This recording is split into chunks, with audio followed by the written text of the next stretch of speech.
చెప్పు. Camera hi. So మనం వచ్చేసరికి సాయి ఏంటిది మొత్తానికైతే రూమ్స్ చూడడానికి అయితే మేము వచ్చాము. ఇక్కడ చూడటానికి కాదు, దిగుతానికి వచ్చాం.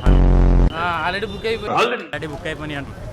ఇవన్నీ తీసేస్తాను నేను, తెలిసిన ఎడిటింగ్లో తీసేస్తాను ఇది.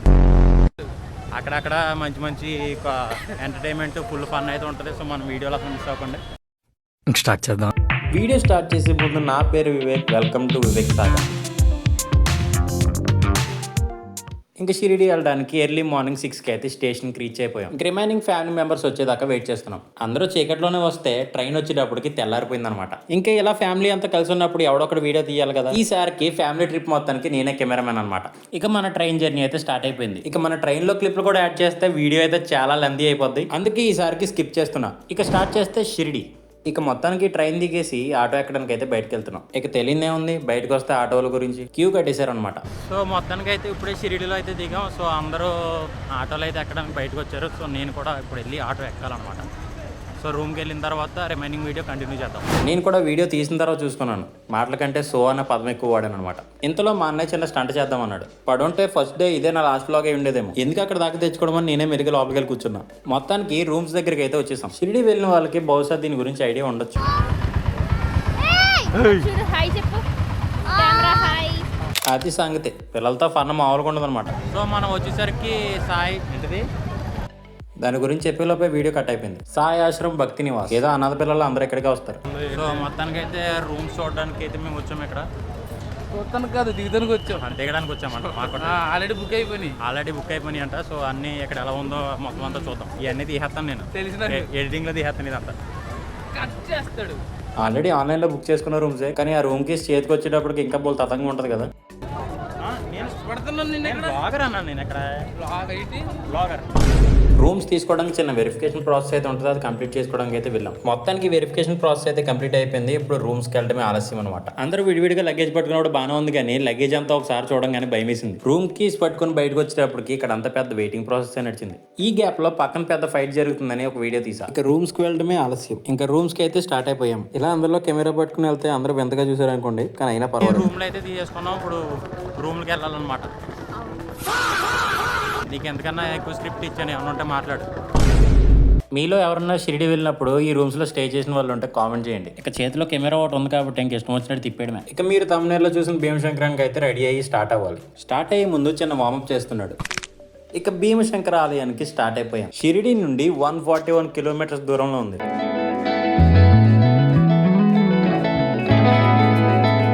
సింగిల్కి వెళ్ళే వాళ్ళకైతే చిరాకు వచ్చేది, కానీ ఫ్యామిలీతో వెళ్తాం వల్ల మాకు అంత దూరం ఏమనిపించలేదు. ఇంక ఎలాగో ఎవరు బ్రేక్ఫాస్ట్ చేయలేదు కాబట్టి మార్నింగ్ బ్రేక్ఫాస్ట్ చేద్దామని చిన్న బ్రేక్ తీసుకున్నాం. మేమందరం దోశ ఇడ్లీ అన్నీ తినాలనుకున్నాం, కానీ ఏం తినాలో తెలియట్లేదు. కానీ మా అక్కేమో ఒక దోశ చెప్పింది, నేను ఒక పూరి చెప్పా. ఆ పూరి వీళ్ళిద్దరూ లాక్కొని తినడానికి చూస్తున్నారు. ముందే చెప్పాను కదా, ఫ్యామిలీతో వెళ్తే ఇలాగే టైంపాస్ అయిపోద్ది. ఇక నుండి అయితే మళ్ళీ స్టార్ట్ అయిపోయాం. చుట్టూ లొకేషన్ అయితే చాలా బాగుంది.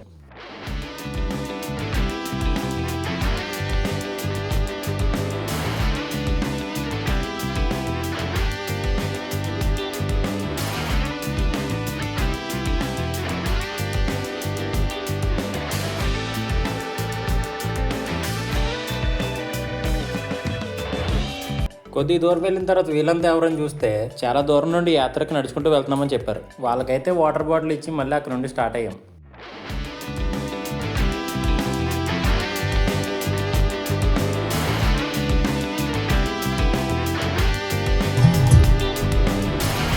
మళ్ళా మధ్యలో చిన్న బ్రేక్ అయితే తీసుకున్నాం. చాలా మంది పాన్ చేయడం చూశాను, కానీ కొంచెం వింతగా చేస్తున్నాడని చెప్పి వీడియో తీశాను. ఇంకొంచెం దూరం వెళ్ళిన తర్వాత ఒక ఘాట్ రోడ్ ఉంటుంది, నిజంగా చాలా బాగుంటుంది.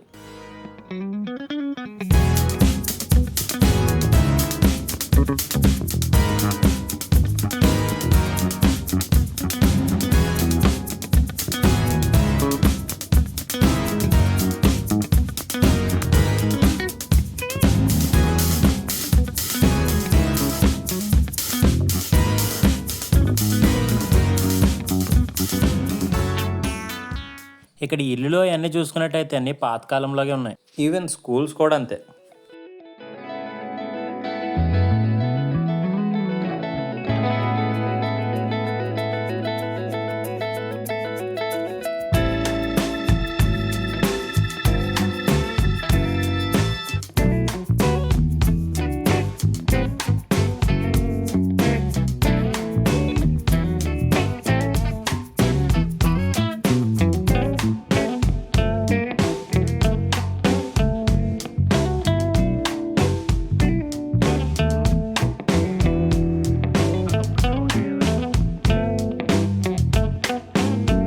ఇక టెంపుల్కి దగ్గరికి వెళ్ళిన తర్వాత మన ఓన్ వెహికల్స్ అనేవి ఎలా ఉండవు, అక్కడ వాళ్ళ వెహికల్స్ ఉంటే మనం వెళ్ళాలి. ఇక్కడ నుండి 1 కిలోమీటర్ కూడా ఉండదు, కానీ మన దగ్గర నుండి 30 రూపీస్ ఛార్జ్ చేస్తారు. మొత్తానికి టెంపుల్కి అయితే రీచ్ అయిపోయాం. నాకు కూడా ఇక్కడికి వచ్చిన తర్వాత తెలిసింది ఇక్కడ బస్సెస్ ఉంటాయి. ఎవ్రీ 1 అవర్కి అయితే ఒక బస్సు అనేది ఉంటుంది. ఫస్ట్ నేను నా లెఫ్ట్ సైడ్ చూసుకొని ఫోన్లో జనమేమీ లేరు, లైన్ అంతా ఖాళీగా ఉందని అనుకున్నాను. నిజానికి ఇది చాలా దూరం ఉంది.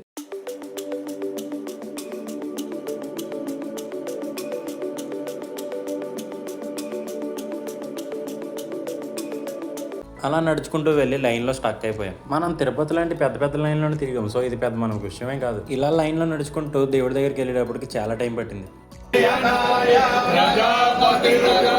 లోపల దాకా వీడియో తీద్దాం అనుకున్నాను, కానీ ఎందుకు వచ్చిన రిస్క్ అని కెమెరా జేబులో పెట్టేశాను. లైన్ దగ్గరికి వెళ్ళి కొద్ది క్రౌడ్ చాలా ఎక్కువైపోయారు. ఇక దర్శనం అయిపోయింది, ఇంకా బయటకైతే వచ్చేసాం. ఇక మనం ఈ టెంపుల్ గురించి మాట్లాడుకున్నట్టయితే మనకి ఉన్న 12 జ్యోతిర్లింగాల్లో ఈ జ్యోతిర్లింగం కూడా ఒకటి. దీన్నే భీమశంకర్ జ్యోతిర్లింగం అని పిలుస్తారు. ఇక ఈ భీమశంకర్ జ్యోతిర్లింగం అనేది మహారాష్ట్రలో చాలా ప్రసిద్ధమైంది. ఇక దీని వెనకాల ఉన్న స్టోరీ చూసుకున్నట్లయితే భీమ అనే రాక్షసుడు భక్తుల్ని ఎప్పుడు వేధిస్తూ ఉండేవాడంట. ఇక ఇదంతా చూసిన దేవతలు ఇంకా శివుడి దగ్గరికి వెళ్ళి చెప్తారనమాట, ఇలా భక్తులందరినీ వేధిస్తూ చంపేస్తున్నాడు. దీనితో శివుడు పెద్ద యుద్ధం చేసి భీమా అనే రాక్షసుడిని చంపేస్తాడు. అప్పుడు వెలిసిందే ఈ భీమశంకర్ జ్యోతిర్లింగం. 1 మినిట్ ఎక్స్ప్లెనేషన్ లో విఆర్ రాజన్ అయిపోయినట్టు. ఎనీవేస్, నేను చెప్పింది మీకు అర్థమైందని అనుకుంటున్నా. ఇక గుడి చుట్టూ తిరిగి 4 వీడియోలు అయితే తీసాను. ఇక మళ్ళీ ఇక్కడ నుండి రిటర్న్ అవ్వాలంటే మామూలు మాటలు కాదు, 141 కిలోమీటర్స్ మళ్ళీ షిరిడి వెళ్ళాలి. ఇక ఇక్కడ నుండి షిరిడి రిటర్న్ అవ్వాలి. ఇక ఇక్కడ నుండి వెనక్కి వెళ్తున్న టైంలో నేను ఒక మంచి విషయాన్ని గమనించాను. అదేంటి అంటే స్కూల్ పిల్లలందరినీ ఇలా టెంపుల్స్ కి తీసుకురావడం అనేది.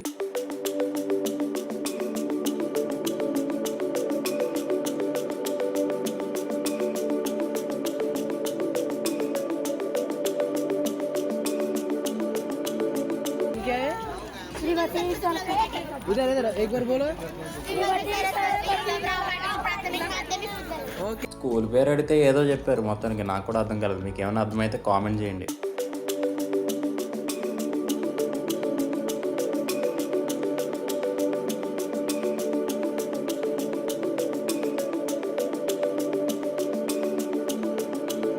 नाम क्या है? श्रीमती सरस्वती गुलाबराव पाटिल. ओके ओके पूरा ఎంజాయ్ ఎంజాయ్.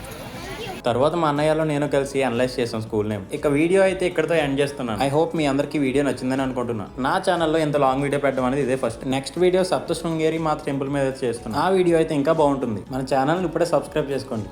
నెక్స్ట్ వీడియోలో కలుద్దాం.